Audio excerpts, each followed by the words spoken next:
Okay, the old GoPro just took a dump. Battery didn't last very long on that thing. I don't know how to overcome that, but fully loaded river barge from here to Knoxville, we're gonna. it would take you between 2 and 2.5. This is where we took off, right up here on the right. 4 hours a day. So cost effective, yes. Damn, an open top fisherman. Gets the guy thinks he's in the always ocean. ask, well, what are they hauling in all of these barges?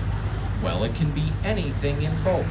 It can be food products like grain for flour mills, corn or soybeans, construction materials like rock, sand, gravel, liquid asphalt for paving roads, salt for the roads in the wintertime, potash or caustic soda for water treatment, benzene or styrene for plastics manufacturing, fuel oils like diesel or kerosene, rolls of steel for new manufacturing, scrap metal for export.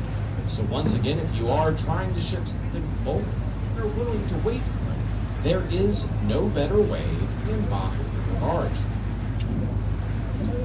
And talking about boats, let's talk about our boat for a little bit. You are, of course, on the Southern Belle. The Southern Belle is 36 this year, built in 1985.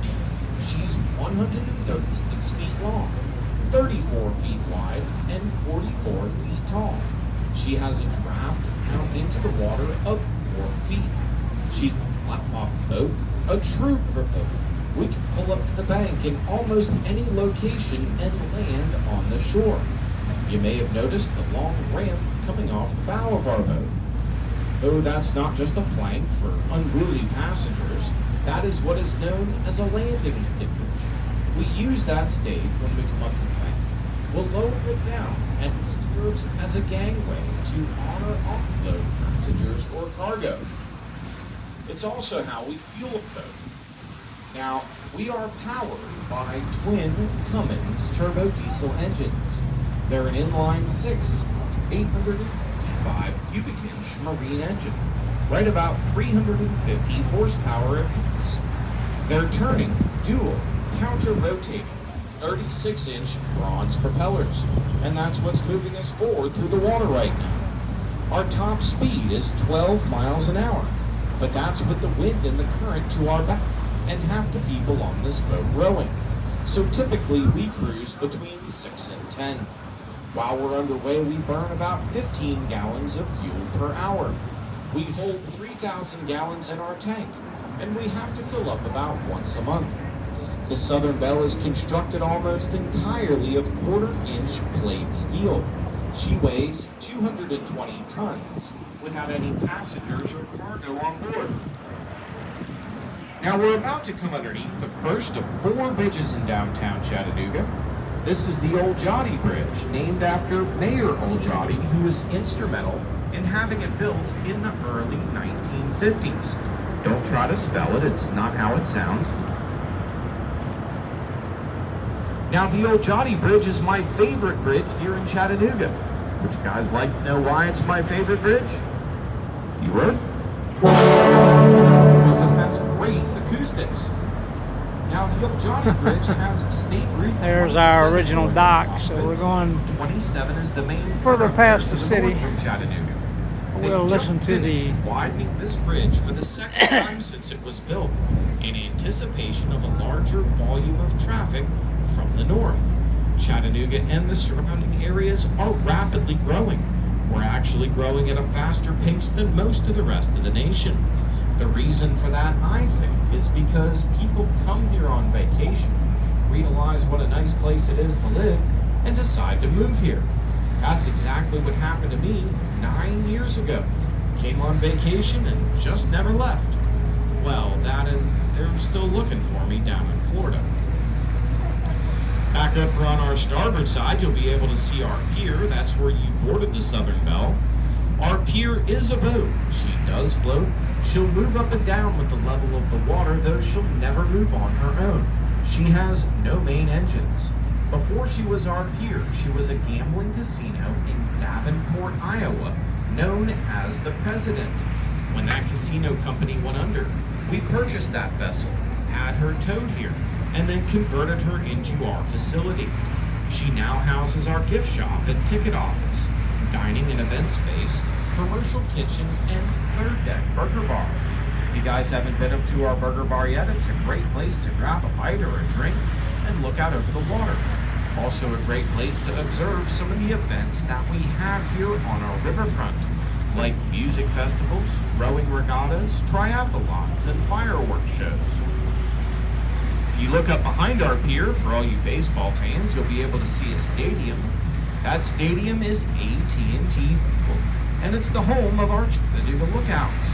The Lookouts are a AA baseball team, a feeder team for the Cincinnati Reds. Tickets are relatively inexpensive, only about $7 or $8 a piece. So it's a great way to spend an evening with the family and not break the bank. On Friday nights, when they have a home game, there is a fireworks show visible from the entire riverfront immediately following the game. They might actually have one going on tonight. You might want to be down here about There's 10 p.m. the ball Just stadium he's talking upriver, about, you'll right see the there. two buildings with the angular glass roofs. That is the Tennessee Aquarium, more or less the centerpiece of our downtown area. The building on the right is the freshwater, and the building on the left is the saltwater aquarium.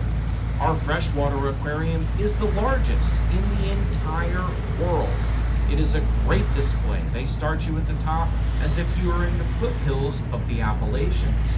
You follow the streams, creeks, and tributaries down to the main body of the Tennessee River. Our saltwater aquarium is also a neat display. They've got butterfly cover bearing the glass roof. They've also got penguins, otters, alligators, and now lemurs. So it's more than just a big fish tank. If you're interested in ecology or just have kids that love critters, it's a great way to spend a few hours of your day.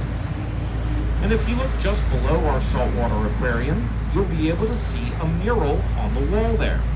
That mural depicts the 7 clans of the Cherokee Nation, and it also shows their origin story. If you look in the upper right of that mural, you'll be able to see the constellation Pleiades. The Cherokee believe that they were born from the stars, specifically Pleiades. Now that area is known as the Passage. The Passage is a memorial to the start of the Trail of Tears. That is the exact location where Ross's Landing once stood, which is what Chattanooga was before it became Chattanooga. That is also the exact location that the Cherokee were loaded onto flatboats as they were being forced out of Chattanooga and sent on their way to Oklahoma in 1838.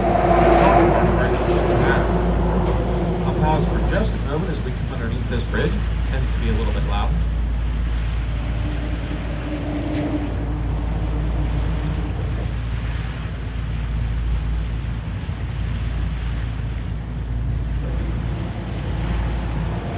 So this bridge we've just come underneath here, this is a historic bridge.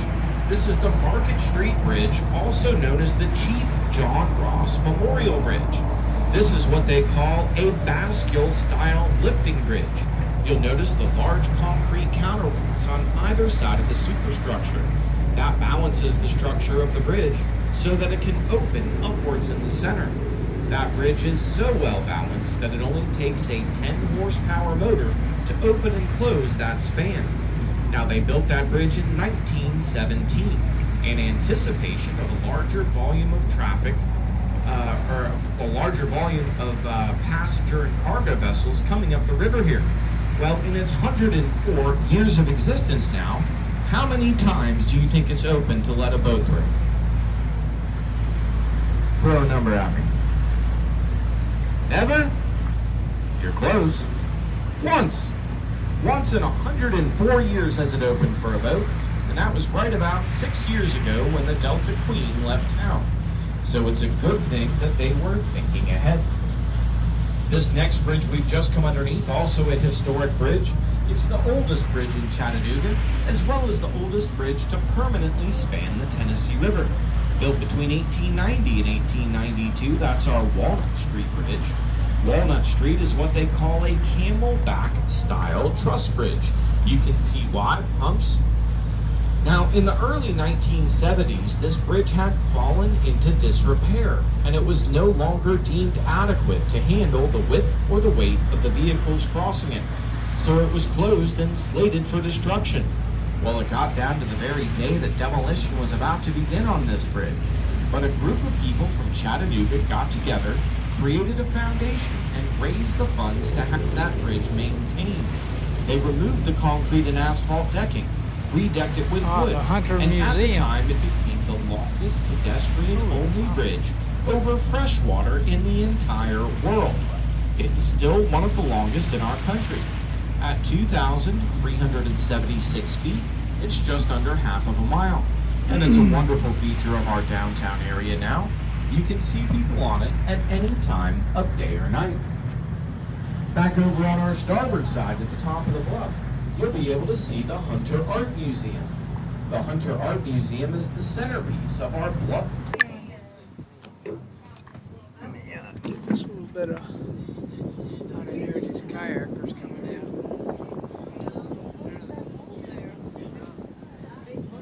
Looks neglected. Man. Look at how he has to get to the water, man. Because he's not on the main waterway, I guess he was able to get a dock permitted. He's got to come down that big old tower. It's pretty broken. Now, coming up here on our port side, you'll be able to see another large vessel. This vessel is the Leisure Lady. The Leisure Lady was once a gambling boat in Tampa, Florida. When she was decommissioned by that casino company, the gentleman that lives right there at the top of the hill purchased her, and he paid a captain to drive her across the Gulf of Mexico, up the Mississippi, up the Ohio, up the Tennessee. He brought her into downtown Chattanooga and parked her on our city dock. He said, "I'm going to open a floating restaurant," and here I am. The city said, "That's a great idea, buddy." "No, you're not." They said, "Get that hunk of junk out of here." Well, they wouldn't grant him the permits for it, so he had this dock built, and he parked it there behind his house while he was trying to figure out what to do with it. But that's not where the story ends. About a year later, his next-door neighbor sued him. He said that the boat was obstructing his view of the river. Well, the case went to court, and the judge determined that since that's his personal dock, he can put anything he very well pleases on it. So now that boat sits there out of spite. That's a true story. He says it will rust to pieces and fall to the bottom of the river before he ever moves it. And 14 years later, he's held true to his word. Apparently, him and his neighbor still tell each other.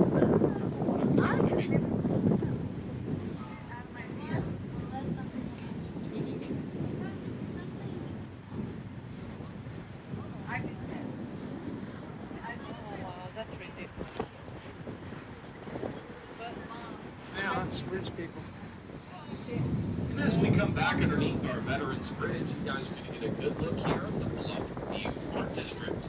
Now, this is a natural limestone bluff. Limestone is Call it bluffs. It's been below us this entire time. You're just able to see it here at this point. Now, the highest flood they ever recorded here in Chattanooga happened in 1867. The water rose 65 feet in putting it to the top of those rocks. It flooded downtown Chattanooga all the way up to the third story of the buildings. In fact, what today is the Reed House at the time was called the Crutchfield House, and a steamboat pilot drove his boat into downtown and rescued people off of the third floor of the Crutchfield House, and apparently made record time getting to Huntsville, Alabama, with a current to his back. Now, directly across here to the top of the bluff, you'll see another old home. That's the McClellan House. Today, bed and breakfast, but in the late 1800s, that's where the McClellan family lived. Now, Mrs. McClellan, she was a high society, socialite type individual. And after church on Sundays, she'd like to bring her high society, socialite friends back there to the house. Oh, look, they got a dock on this little island. Look out over the water, and they'd be looking down here on the island, and they would see the young people of Chattanooga. They'd be hanging out over here, carrying on, and doing things that they thought were highly inappropriate. Mrs. McClellan complained about it. She complained to her husband, and complained. And finally, Mr. McClellan options. Option 1 was throw Miss McClellan off the cliff down into the river.